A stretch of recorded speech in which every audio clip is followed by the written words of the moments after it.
Hey there, it's CJ Willie, and today I'm cracking a pack. I'm back with pack number 4 in my Magic the Gathering Zendikar Rising bundle. The focus of the video is, what is your pick? As I crack the pack, I will discuss which card would be my pack 1 pick 1. My viewpoint will be from a very casual Magic the Gathering player perspective. It will not be a Pro Tour grinder or even Friday Night Magic grinder take.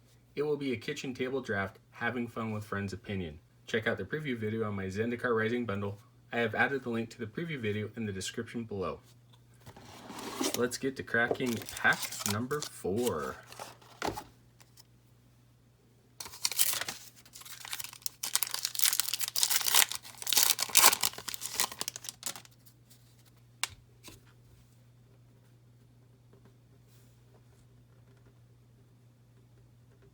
Tazim Royal Mage, 2 mana, 1 and a blue, Merfolk Wizard at 2/1, has Kicker for 4 generic mana. When Tazim Royal Mage enters the battlefield, if it was kicked, return target instant or sorcery card from your graveyard to your hand. In Limited, the blue-red Spellslinger deck just didn't quite get there. What I found was I was playing Tazim Royal Mage for 2 mana as a 2/1, and it was very rare that I was able to get the Kicker ability out of it. Expedition Healer, 2 mana, 1 and a white, Cork Cleric at 2/2, has Vigilance. Expedition Healer has lifelink as long as you control another cleric. In Limited, the white-black cleric deck has a life gain, life loss theme. Expedition Healer is a great 2-drop in that strategy.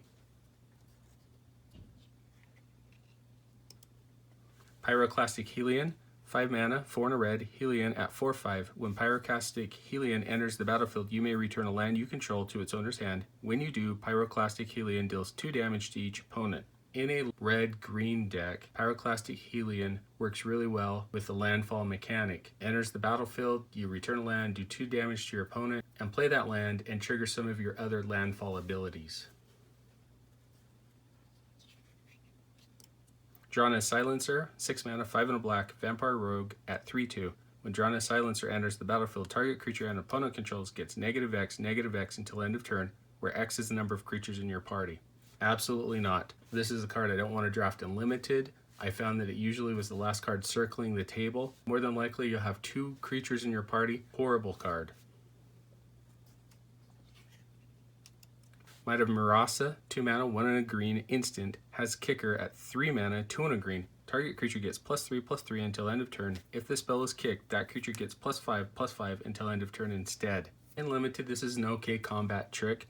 The Kicker cost is a little high, but late game, if you have the mana open, giving your creature a surprise 5/5 is either going to help you take out one of your opponent's bigger creatures or get through that last bit of lethal.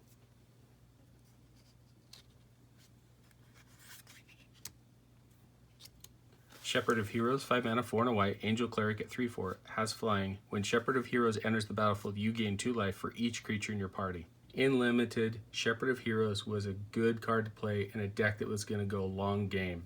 First, it was a 3/4 flyer that's going to get in damage, and second, it can gain you a good amount of life.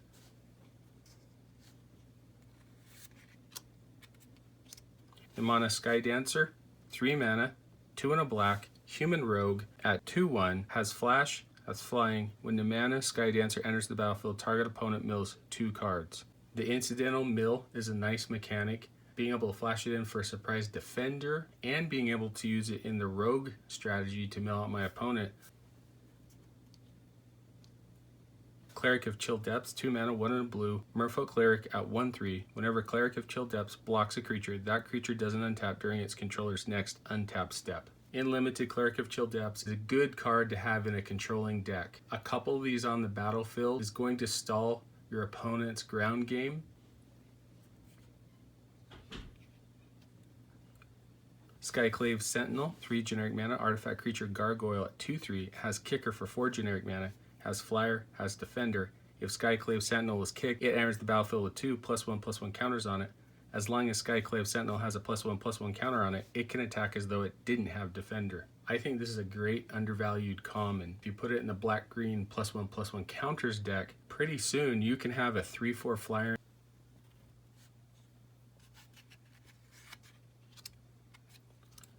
Expedition Champion, 3 mana, 2 and a red, Human Warrior at 2/3. Expedition Champion gets +2/+0 as long as you control another warrior. In Limited, if you can feature this in a heavy warrior-based deck, a 4/3 for 3 mana is a great creature.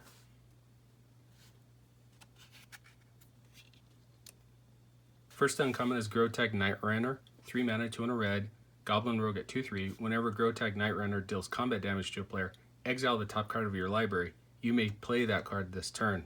In Limited, I think this is one of the weaker uncommons. More than likely, you won't be able to attack with it until turn 4, and unless you've got some combat tricks or your opponent completely stumbled on creatures, it's going to be really hard for Grotag Nightrunner to deal combat damage. Kitesail Cleric, single white mana, core cleric at 1/1, has kicker for 3, 2 and a white. It has flying. When Kitesail Cleric enters the battlefield, if it was kicked, tap up to 2 target creatures.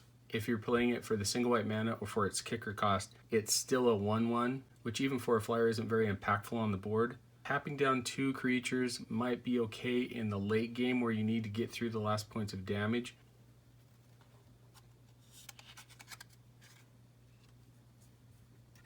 Spikefield Hazard, single red mana, instant. Spikefield Hazard deals 1 damage to any target. If a permanent dealt damage this way would die this turn, exile it instead. This is another one of our modal double face cards. Surprisingly, there's a number of creatures with a toughness of 1. It can be played after combat and take out a weakened creature. And in a pinch, if you need a red land, you can play it and have a red mana ready for your next turn. Okay, will we get a great rare or a mythic rare? We have Luminarch Aspirant, 2 mana, 1 and a white, human cleric at 1/1. At the beginning of combat on your turn, put a +1/+1 counter on target creature you control. This is an absolute bomb in Limited. Having the ability to put a +1/+1 counter on any of your creatures before combat is going to add up. Even if Luminarch Aspirant is your only creature that you have on the board, it's going to be a 2/2. And then we have a Full Art Forest. And great, an add card. For me, this is relatively easy. My pack 1 pick 1 is Luminarch Aspirant. It's a creature that if your opponent can't deal with, it's going to help your side of the table get out of control. Not only is it a strong card in Limited, but it can be a very strong card in a standard white-green +1/+1 counter deck. Comboing it with Conclave Mentor doubles the number of +1/+1 counters you'd be putting on a creature at the beginning of combat. And pretty quickly, you're going to be able to take over the game and stomp your way to victory.